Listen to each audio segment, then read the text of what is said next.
On est de retour pour un nouvel épisode de Pitchside, le podcast qui vous rapproche du football féminin et de ses acteurs. Et aujourd'hui, on reçoit une gardienne de but qui a su tracer son chemin entre Metz, Bordeaux, l'équipe de France. Et aujourd'hui, elle évolue à Montpellier. Elle a connu la D2, la D1, l'équipe de France. Et aujourd'hui, au MHSC, Justine Leron découvre le haut de tableau. Avant ça, elle a traversé les hauts et les bas du football. Elle a connu la pression du haut niveau, les difficultés dans certains clubs, mais aussi la fierté de participer à un Euro avec les Bleus et de vivre des rassemblements à Clairefontaine. Dans cet épisode, on revient sur elle, sur son parcours, sur sa vision, sur le poste de gardienne qui est trop souvent laissé dans l'ombre. On revient également sur sa saison avec Montpellier et sur la situation du football féminin en France. Alors Justine Leron pour Pitchside, c'est parti. Alors Justine, merci d'être avec nous aujourd'hui, j'espère que tu vas bien. J'aimerais qu'on parle un petit peu des actualités que j'ai vues récemment dans le football féminin, notamment l'annonce, bon ça remonte à janvier mais c'est ressorti un peu cette semaine, l'annonce de la Coupe de la Ligue féminine et potentiellement une finale en Afrique. J'aimerais avoir ton avis sur cette nouvelle compétition, notamment au fait que ça pourrait un peu charger un peu plus les calendriers et cette finale qui serait délocalisée, qu'est-ce que t'en penses toi? Alors c'est sûr que nous en tant que joueuses qui n'avons pas la Champions League ou qui ne sommes pas dans les compétitions encore à l'heure actuelle, on a énormément de trous en fin de championnat. Donc pour nous, ce serait peut-être pas mal de pouvoir ajouter quelques matchs. Après, je sais que pour d'autres clubs, ce serait peut-être différent parce qu'ils enchaînent déjà beaucoup de matchs et ils ont pas beaucoup de temps de repos. Donc il y a des discours qui vont être pour et des discours qui vont être contre. Et à l'heure actuelle, étant donné que je joue dans un club qui ne joue plus aucune compétition, je dirais que oui, pour nous, ça pourrait être bien. Mais après, l'histoire de la délocalisation, ce serait pour moi, enfin pas le top dans le sens où il faudrait qu'on puisse déjà développer le football féminin dans notre pays et pouvoir gagner des supporters et des téléspectateurs déjà en France et pouvoir développer ça, la reconnaissance dans notre pays. Ça c'est clair, c'est la question qui se pose, c'est pourquoi en fait le faire en Afrique, déjà qu'en France on peine à remplir des stades, et aller le faire dans un plus grand stade là-bas où bah en fait des clubs, enfin je pense qu'à la limite ils connaissent le PSG et l'Olympique Lyonnais, mais les autres clubs, est-ce qu'ils les connaissent vraiment et est-ce qu'ils se déplaceraient pour assister à une finale, ça c'est une autre question, et c'est vrai que bah ouais, la question clairement se pose. Et l'autre actualité, ça te concerne plus dans le sens où c'était ton premier club, ça a été ce week-end, le FC Metz a enregistré un record d'affluence pour un match de seconde ligue. Il y avait, je crois, 7882 personnes, bon, malgré la défaite contre Lille. Qu'est-ce que t'en penses de ce record d'affluence? Est-ce que ça te fait plaisir quelque part? Bah complètement, moi franchement j'ai été en contact avec quelques filles du coup de mon club formateur et je leur disais mais c'est incroyable, enfin quand on voit de où le FC Metz est parti en féminine et ce qu'on voit surtout tout ce que les personnes influentes ont mis en place toutes ces années, c'est juste aussi la récompense du travail et je pense qu'ils sont sur la bonne voie parce que j'y étais pas donc j'ai pas pu partager l'expérience mais j'ai entendu dire qu'ils avaient mis en place plein de petits ateliers ils ont fait entrée libre aux joueuses licenciées il me semble, enfin il y avait peut-être plein de choses qui ont été mises en place pour pouvoir rapporter du monde et au final je pense que les spectateurs ont vu des buts, ont vu un beau match, ont vu de l'intensité et ça permet aussi de pouvoir développer dans un vivier le football féminin et je sais qu'il y a beaucoup d'acteurs qui travaillent pour ça. Donc non, c'est trop bien, je suis trop contente pour elles et même qu'elles puissent faire des matchs. Là, je sais que elles vont faire à Lens à Bollaert. Donc elles vont enchaîner 2 gros matchs et pour les joueuses, c'est incroyable. C'est clair. Et toi, le FC Metz, t'en gardes quoi comme souvenir comme souvenir, vu que c'est ton club formateur? C'est que des bons souvenirs dans le sens où, pour moi, c'est comme une famille. Enfin, dès que je retourne sur Metz, je repasse tout le temps dans les bureaux, voir les personnes avec qui j'ai travaillé dans le passé et ça restera que des bons souvenirs. Bon, c'est génial. Et justement, j'aimerais qu'on parle un peu de toi. Est-ce que tu peux te présenter pour celles et ceux qui ne te connaîtraient pas, présenter un petit peu ton parcours? Du coup, je suis gardienne de but au MHSC cette année. J'ai été 2 ans au Girondins de Bordeaux avant et je suis formée au FC Metz. Je suis arrivée en 2016 et juste avant, j'ai commencé dans un tout petit club de village, de mon village de mes parents. Ensuite, qui s'appelle Volmerange-les-Boulets. Après, je suis partie à Boulets, c'était la petite ville au-dessus. Et après, j'ai intégré l'APM Metz, c'était la régionale 1 en U15. Là, ça commençait à être un peu plus sérieux et puis après le FC Metz. Et j'imagine que tu as commencé avec les garçons comme un peu toutes les filles de ta génération? Ouais, jusqu'à mes 15 ans. Et t'as commencé en tant que gardienne ou t'as commencé sur un poste... Ok, donc direct c'est gardienne depuis... Moi, je dis toujours, je fais pas de foot, je suis juste gardienne. Hein. Et c'est quoi qui t'a tiré dans le poste de gardienne? Parce que c'est vrai que c'est un rôle qui est souvent mis dans l'ombre, on n'en parle pas assez. Mais pourquoi gardienne? Je sais pas, je pense que j'ai toujours aimé plonger. Quand j'étais petite, j'étais toujours la plus sale, la plus boueuse. Et c'était vraiment ce que j'aimais dans le fait d'être gardienne de but. Et surtout, il y avait un petit facteur qui était que j'aimais pas forcément courir, donc j'étais bien au but, quoi. Bon, c'est une bonne excuse. Et au final, ça a bien réussi. Et comme je demande à tous mes invités, est-ce que tu peux nous raconter ton premier souvenir dans le football et ton premier souvenir dans le football professionnel? Mon premier souvenir dans le foot, je pense que c'était tous les tournois qu'on faisait avec mes copains et mes copines d'enfance, du coup. Où il y avait toujours la bonne ambiance familiale. Et mon père, il nous avait raconté une fois, en tout petit, tout le monde doit passer au but. Et moi, je voulais donner ma place à personne.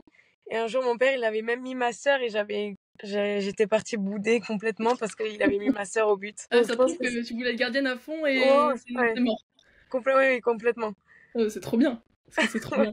Et ton premier souvenir dans le football pro? Dans le football pro, je pense que un souvenir marquant, c'était le premier match que j'ai fait avec une équipe senior, c'était avec le FC Metz. En Coupe de France contre le PSG. Il me semble que c'était en 2015 ou 2016. Donc j'étais toute jeune, toute minote encore. Et on a pris un but à la 10e seconde de jeu, je crois. Alors là, j'ai dit, oh là là, je me suis embarquée. Souvenir marquant. C'est peut-être pas le meilleur, mais bon, au moins, c'est sûr que la première fois, je pense que t'affrontes des gros clubs comme ça, tu te dis, il va falloir avoir les reins solides et tenter le tout pour le tout, quoi. Ouais, c'est vrai. Et justement, tu le dis, donc t'as commencé à Metz, t'as commencé quand même assez jeune.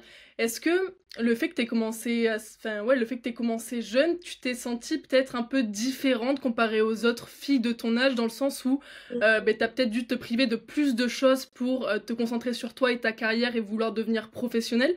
Est-ce que t'as senti un écart peut-être entre toi et des copines? Pas forcément, parce que j'avais la chance d'être à l'INSEP, un cursus scolaire où on est tous les sportifs français réunis au même endroit. Du coup, tous mes copains et copines avaient fait les mêmes sacrifices que moi. Et j'étais dans une génération où beaucoup de filles, il y a Sonia Houchen, Maëlle Lacrar, il y avait Magou, Eva. Enfin, on était beaucoup à être déjà en D1 ou en D2, donc on vivait à peu près toute la même histoire. Mais c'est vrai que par exemple avec mes copines qui étaient avec moi au collège, là je voyais qu'il y avait complètement un décalage, mais ça m'a pas empêché d'être plus ou moins triste ou quoi que ce soit, quoi. Ok, ça marche. Et est-ce que tu peux, jusqu'à maintenant, donc à l'instant T, tu peux nous donner 3 moments clés de ta carrière, 3 moments qui t'ont marqué? Il y a notre victoire à l'Euro en U19 avec la sélection. Il y a un moment, c'était avec Metz, on se battait avec le LOSC pour la descente en D2. Et ça se fait sur le dernier match et nous on joue contre l'Olympique Lyonnais et on perd, je sais plus, 3-4-0. Et Lille, parallèlement, perd en même temps contre Montpellier, il me semble. Et du coup, nous, on se sauve sur ce match-là. Et Lyon célèbre leur victoire parce qu'elle gagne le championnat ce jour-là aussi. Et il y avait des confettis et tout. Et en fait, nous, on était en train de prendre les confettis parce qu'on était complètement aussi dans une euphorie de se maintenir en D1. Et c'était la première fois que le SMS se maintenait en D1 et c'était une saison très, très dure. Ouais, tu m'étonnes. Alors ça avait été aussi marquant. Et un autre souvenir, je dirais alors ça fait longtemps, c'était la Coupe nationale. Donc on a 14-15 ans et j'étais avec l'équipe de Lorraine du coup. Et on avait fait le grand championnat, c'est la Coupe nationale, ça s'appelle. On avait gagné contre le Languedoc-Roussillon et on avait été championne de France du coup. Ça c'était aussi un bon souvenir. Ah oui, donc que des bons souvenirs en fait. Oui, de victoires. Génial. Oui. C'est trop bien. Et justement, tu parlais de l'Euro U19 donc, que tu as remporté. Et aujourd'hui, maintenant, tu es sélectionné, tu participes à des rassemblements avec l'équipe de France. Est-ce que tu te souviens de ton premier appel ou alors de la première fois que tu as entendu ton nom dans la liste? Et est-ce que tu peux nous raconter comment c'était ce moment? Je me souviens pas de la toute première fois, exactement quand est-ce que j'ai entendu mon nom, mais je me souviens que ça avait été incroyable pour Metz parce que même c'était la première fois qu'une joueuse allait en sélection. Moi, j'étais super jeune, donc c'est ce que j'avais dit. Je pensais même pas pouvoir être appelée, que la sélectionneuse sont intéressés par un profil comme le mien, donc c'était plus la stupéfaction limite. Et je me souviens aussi de quand il y avait eu l'Euro en 2022 devant la télé, je m'attendais pas du tout, et je me souviens c'était voici la liste de Corinne Diacre, et là je vois Justine Leroux, mais je me dis mais est-ce que c'est la même personne, moi qui suis sur mon canapé, qui suis appelée là?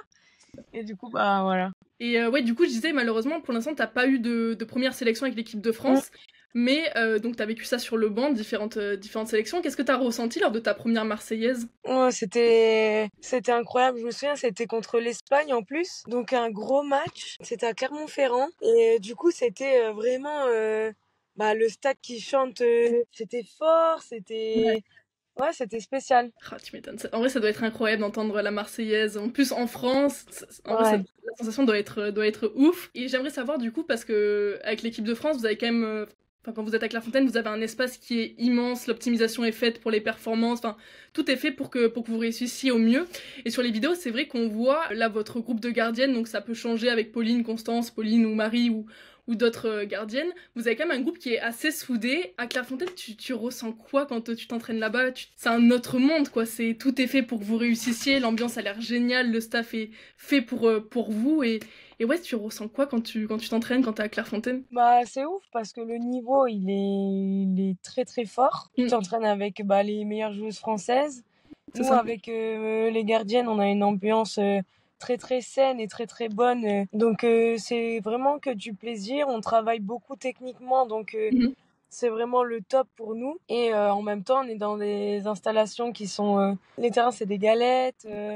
Enfin, tout est fait pour qu'on puisse être dans de bonnes conditions. Donc c'est génial. Et du coup, forcément, le groupe de gardiennes, il s'entraîne à part des joueuses normales. Vous sentez pas des fois des petits... tu sais, de se sentir à part? Non? Il y a pas de... Oui, on est un peu à part, mais on intègre quand même les séances. En fait, on se sent un groupe dans un groupe, je pense. On se sent intégré au groupe, mais tout en sachant qu'on a une force qui est ouf et qu'on est trois à pouvoir l'avoir. Ouais. Donc non, c'est bien. Ok. Et à quelques mois de l'Euro, forcément, on est obligé de l'évoquer. Forcément, je pense que tu l'as en tête. Est-ce que tu y crois de pouvoir y participer, surtout que tu as participé déjà au dernier? Si moi j'y crois pas, je pense que personne va pouvoir le faire pour moi. Ouais. Il y a une troisième place à prendre, la numéro 1 et la numéro 2 sont sûrs, et ils cherchent encore la numéro 3. On est plusieurs à pouvoir prétendre à ce poste. Ouais. Et en plus, on a toutes des qualités et des compétences qui sont diverses et variées. Et je pense que chacune plutôt, peut apporter son petit truc en plus. Donc juste ça sera le choix du coach, de Lionel et du staff. Et si le choix c'est moi, bien sûr que je serai la plus contente, la plus heureuse, quoi. En plus, de toute façon, il reste quelques rassemblements. Donc si tu es sélectionné au prochain, ça sera le moment de tout donner, de montrer que tu as ta place en Suisse et on n'en doute pas. Et j'aimerais parler de faire une petite aparté avant de passer à Montpellier, à Bordeaux, la saison dernière qui a été un petit peu compliquée. J'aimerais savoir, parce que du coup j'ai eu Andrea, donc l'Ardaise, il y a quelques mois, où on parlait de cette situation. Moi j'aimerais savoir comment tu l'as vécu, le fait d'être condamné entre guillemets avant la fin de la saison, de savoir que la descente était assurée. Je pense qu'il y a un double tranchant. Il y a déjà le tranchant de savoir que en tant que joueuse, on n'a pas réussi à maintenir le club en élite, et ça c'est frustrant et c'est dur. Et il y a un autre penchant qui est beaucoup plus dramatique entre guillemets, c'est que le club en entier des Girondins a coulé, et ça surtout à Bordeaux, parce que c'est un club qui pour moi a été vraiment fort. Je m'y suis sentie comme si j'étais à la maison, et ça c'est, pour une joueuse, c'est dur de voir le club dans lequel t'es couler, et en plus de tout ça, ne pas trouver de solution pour pouvoir sortir de la misère. Donc non, ça a été très compliqué. Et je pense que c'est dur individuellement, mais vraiment collectivement, on a vécu une saison compliquée, et heureusement qu'on a été un groupe soudé, quoi. Ouais, c'est clair. Et comment t'as réagi, tu sais, face au fait que la section féminine, du coup, soit supprimée des championnats nationaux, et qu'en fait, aujourd'hui, elle se retrouve en R1. Je crois que t'étais déjà à Montpellier, ou alors t'avais déjà quitté le club, je sais pas exactement. Mais c'est quoi le sentiment, en fait, de se dire que y a plus d'espoir et que le seul espoir qui était là, donc Sphera Partners, ça soit tombé à l'eau et que la section se retrouve en R1 aujourd'hui? Ça fait énormément de peine. D'un côté, on se sent aussi un peu coupable parce que si on avait mis tous les ingrédients possibles, on aurait été en D1 et peut-être qu'à ce moment-là, il y aurait eu des acheteurs. Pour la D1, mais non, c'est pas facile, c'est des situations que je souhaite pas revivre et je souhaite même pas à d'autres joueuses de vivre ces situations. Après là, je le sais parce que je suis en contact avec les filles et qu'elles vont faire les barrages pour remonter en D3 et j'espère que au fur et à mesure, elles vont réussir à remettre un peu d'espoir dans le club et surtout du côté des féminines, quoi. C'est sûr que cette montée et juste le fait de savoir que les filles vont jouer les barrages. Et en plus ça, si elles peuvent monter dès la première année, ça serait exceptionnel pour le club et même pour les filles qui sont revenues, Sophie, Andrea, Amandine qui vont rechausser, ça serait génial pour elles. Donc on leur souhaite que ça, parce que quand même Bordeaux c'est un club historique et ça ferait mal de se dire que ça reste en R1, surtout avec la saison qu'elles font. Enfin, il faut qu'elles soient récompensées, quoi. C'est exceptionnel. Encore ce week-end, 5-0. Bon, ça confirme, hein. Ça confirme le reste de la saison. Et on va passer du coup à Montpellier. Quand même, Montpellier qui est un club historique grâce à Louis Nicolin qui a tout fait pour que la section féminine et le football féminin français en soit en quelque part que ça en soit là où ça en est aujourd'hui. Est-ce qu'en arrivant à Montpellier, t'as senti un peu cet héritage de sa part et aussi de la part de certaines joueuses de classe mondiale qui sont passées comme Sonia Bonpasseur ou Camille Abili? Est-ce que tu sens un certain héritage à Montpellier? On sent que le club est attaché à sa section féminine. On sent qu'il y a des constructions qui sont fortes et que le football féminin est important. Après, je pense qu'il y a des airs et chacun, quand on arrive, on sent que le travail a été fait. Mais et c'est pas, je sais pas comment expliquer on sent qu'il y a eu du passé. Mais après, il faut aussi prendre en compte qu'on est dans le présent et qu'on continue l'histoire. Donc voilà. Il faut continuer à écrire et à mettre de l'honneur sur ce qui a été laissé.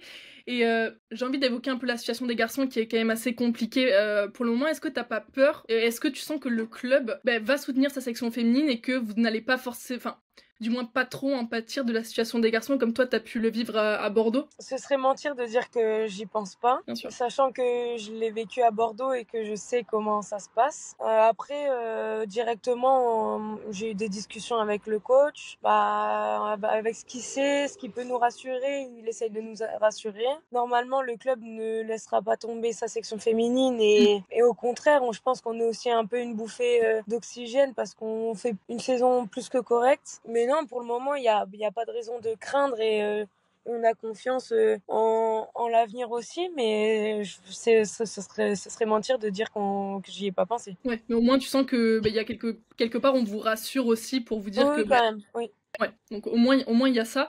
Et justement, en parlant de la saison de Montpellier, c'est une saison qui est plutôt, enfin comme tu l'as dit, qui est correcte, mais quand même un petit peu irrégulière. 9 victoires, 9 défaites et 2 nuls. Comment tu la décrirais, cette saison? Bon, malheureusement, aujourd'hui, il n'y a plus rien à jouer, il n'y a plus les playoffs à aller chercher, mais au moins vous êtes maintenus.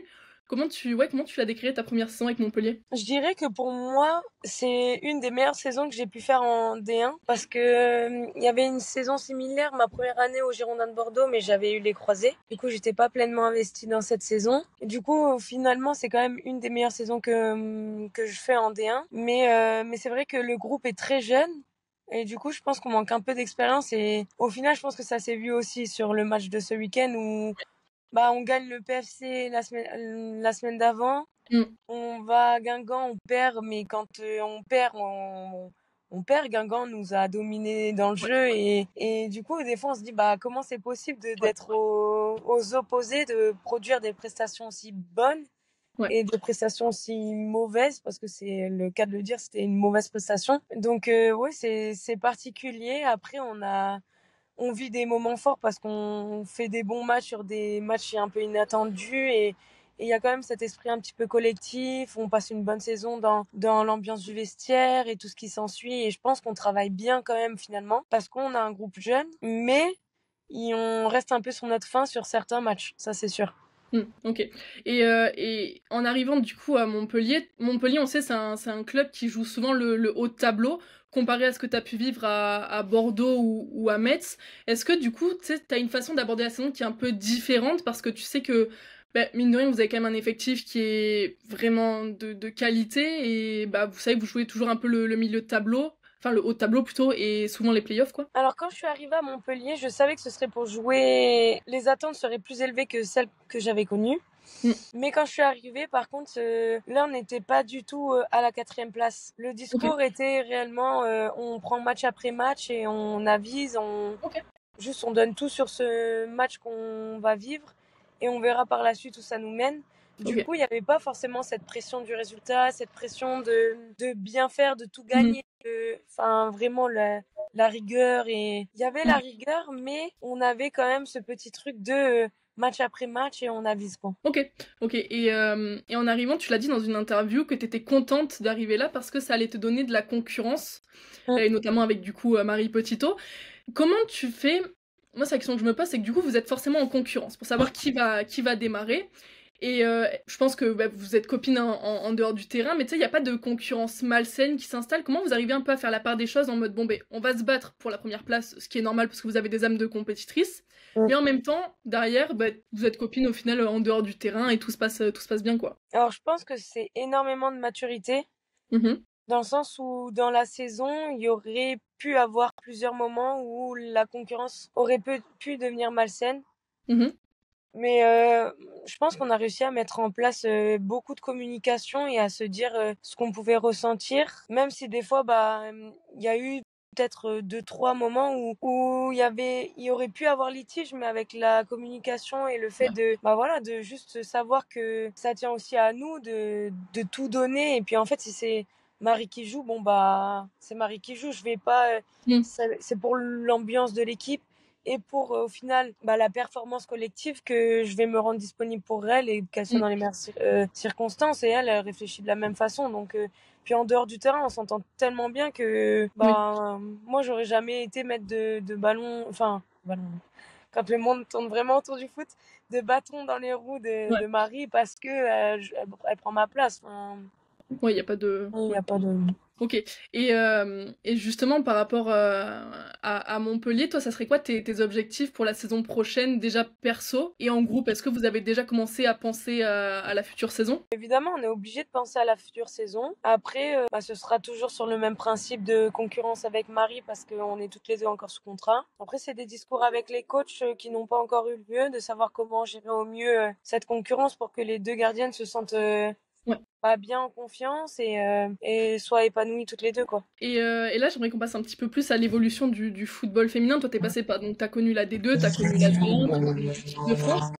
Et ça fait déjà un petit moment que t'es dans le circuit. Est-ce que t'as vu des changements? Forcément, il y en a eu, mais comment tu vois l'évolution du football féminin depuis tes débuts? Alors, je pense qu'on n'est vraiment pas arrivé, qu'il y a beaucoup d'évolutions encore. Bien sûr. Mais quand je prends le recul et que je me dis qu'il y a 10 ans, on arrivait les crampons à la main et qu'on sortait de la voiture, on mettait juste nos crampons, même pas au vestiaire, sur le bord du terrain. Ouais. On s'entraînait et on remettait les crampons dans la voiture. Bon, je me dis qu'il y a quand même une petite évolution qui est quand même bien et heureusement qu'il y a eu cette évolution. Ouais. Après, je sais qu'il y a encore beaucoup de travail à faire et rien qu'en comparant avec l'étranger, on sait que il reste encore beaucoup de travail. Ouais. Bien sûr, bien sûr. Et justement, quand tu parles là de ça, en fait, ça me fait penser la semaine, il y a 2 semaines, j'ai fait donc un épisode avec Marinette Pichon et je lui ai posé cette question de l'évolution du football féminin et elle me disait qu'il y en avait forcément une et notamment par rapport au mode de transport. Est-ce que toi, tu sens, je sais pas, par exemple en passant de Bordeaux à Montpellier, que tu as évolué, que le club entre guillemets a évolué sur ça et que les modes de transport sont beaucoup plus simples et c'est pas des trajets interminables en bus ou je ne sais quoi. Oui, c'est vrai qu'à Montpellier, on a très très peu de voyages en bus. Il me semble qu'on a fait que Dijon, qui était un petit peu plus conséquent. Mais encore, on reste sur du 5 heures et quelques. Je me souviens à Metz en D2, on avait fait un Brest-Metz en bus.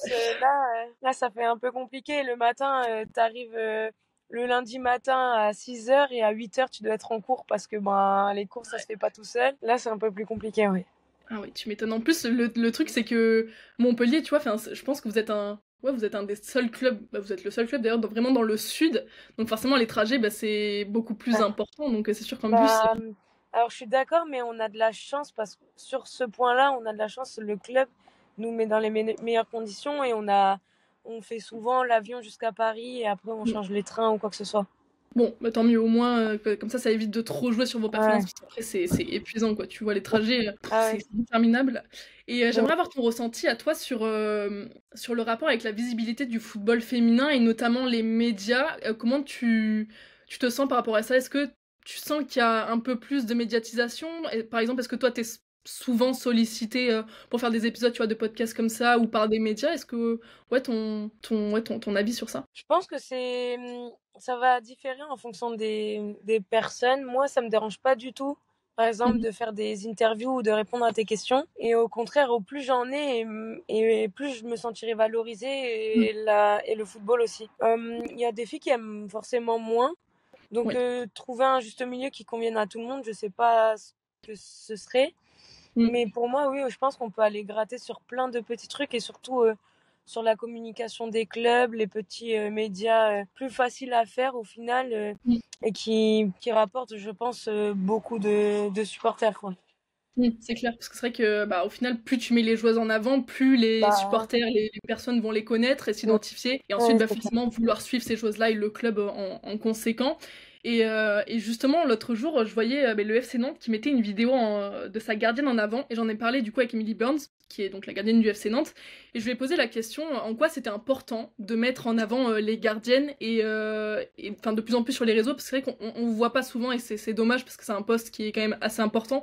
Au final, c'est Ouais. vous les dernières, bah, quand il n'y a plus de défenseurs, bah, c'est à vous de faire le job et d'être le dernier mur, quoi. Et elle me disait bah, que c'est vrai que c'est un rôle qu'on met pas forcément en avant, mais que c'est hyper important et que ça fait forcément plaisir de mettre en avant ce poste. Toi, comment tu le vis un peu ce fait que bah, on mette pas souvent en avant les gardiennes et ouais, que bah, les médias s'y intéressent pas forcément, que les clubs mettent plus en avant les attaquantes, les défenseurs à l'entraînement. Comment tu le vois ce poste de gardienne qui est un peu dans l'ombre? Moi, c'est vrai que c'est vraiment pas facile. Sur le point des médias, je me suis jamais fait la réflexion qu'on mettait moins les gardiennes parce que je pense que dans les clubs où j'ai été et en sélection, on nous met quand même bien en avant avec Mhm. des petites vidéos et tout. Mais là où on le ressent énormément, c'est dans tous les contrats, les sponsoring, tous les gardiennes, on n'est Ouais. pas du tout reconnus. Et c'est aussi dans les discours. Enfin, des fois, il y a des gens qui viennent me dire, ah, mais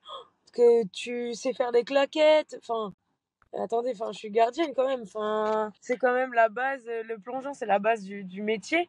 Et je C'est pense que clair. beaucoup sont restés sur l'image d'il y a un moment de la Mm, gardienne un petit peu. Enfin, le métier était tellement décrié, enfin, et mm, critiqué parce que bah, il y avait énormément d'erreurs. Mais je pense que le poste de gardien de but est l'une des évolutions la plus flagrante du c'est football clair. féminin et je pense qu'il faudrait changer les mentalités parce que il y a beaucoup de très bonnes gardiennes, que ce Mm, soit en D1 ou en Première Ligue ou enfin dans tous les championnats. mm, Donc non, je pense que les gardiennes, on n'est pas reconnues comme on devrait l'être mm. et c'est dommage, ouais.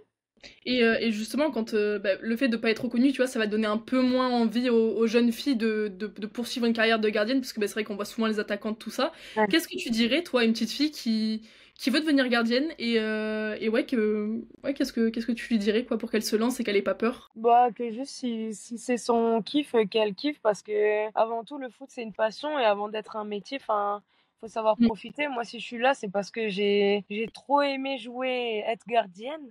ouais. Et du coup, ça m'a amené là. Mais si on se dit, oui, bah, on n'est pas reconnu, tout ça, enfin, si ton plaisir c'est de faire ça, alors fais ça. Et voilà, c'est tout. Si t'as besoin d'être reconnu pour faire quelque chose, bah, fais autre chose. Donc, Ouais, fonce et amuse-toi, et de toute façon, oui, c'est voilà. c'est le cœur du football, quoi, s'amuser, et au final, C'est bah, ça. tu deviens Prendre du pro, bon, bah, plaisir. tant mieux, quoi. Et l'autre jour, je disais dans une interview que tu disais, pour être gardienne, il faut être un peu folle, parce que bah, tu te jettes dans la boue, parce que truc, parce que machin.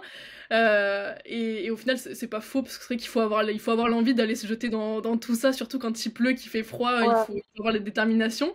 Pour toi, comment tu le enfin, comment tu décrirais, ouais, c'est quoi le cœur du métier de gardienne? Je pense que déjà, il y a un penchant mental qui est énorme. Alors oui, il y a de la technique et il y a de la tactique. Parce qu'il y Mm, a, bah, il y a forcément tous les pôles. Mais par contre, le plus important, c'est la concentration, ouais. bah, le mental, le cap mental de se dire, bon, bah, faut que je plonge, pas me faire mal, faut que je sorte dans les pieds, faut que je sorte dans le domaine aérien, que j'aille au duel. Je vais prendre des frappes à bout portant, faut que je me mette entre le ballon et le but. Donc ça, c'est tout un penchant mental. Et après, il y a tout ce qui est technique. Moi, je suis très, très, très technique dans le sens où je peux rester très longtemps sur le même geste, perfectionner un geste qui va me servir à rien parce que ça fait 3 ans que je travaille un geste que j'ai jamais utilisé en match, mais pour moi, c'est des tout petits détails qui font que même si je l'utilise pas, le geste, il m'aide à pouvoir développer d'autres gestes qui vont sûrement me servir et c'est les petits détails qui comptent et voilà.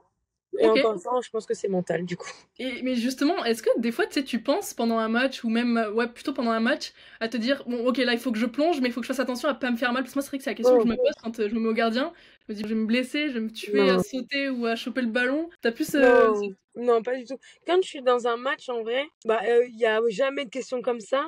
Les Ok. seules questions qui peuvent me sortir de mon match, c'est attends, ils sont placés où mes parents dans la tribune ou c'est juste ça, mais c'est les questions quand il y a un corner pour mon équipe mais sinon on est très concentré et rien ne compte à part l'action présente quoi. Et est-ce que, du coup, tu sais, pour pas te blesser, il y a des techniques, entre guillemets, je sais pas, c'est une question que je me pose, là?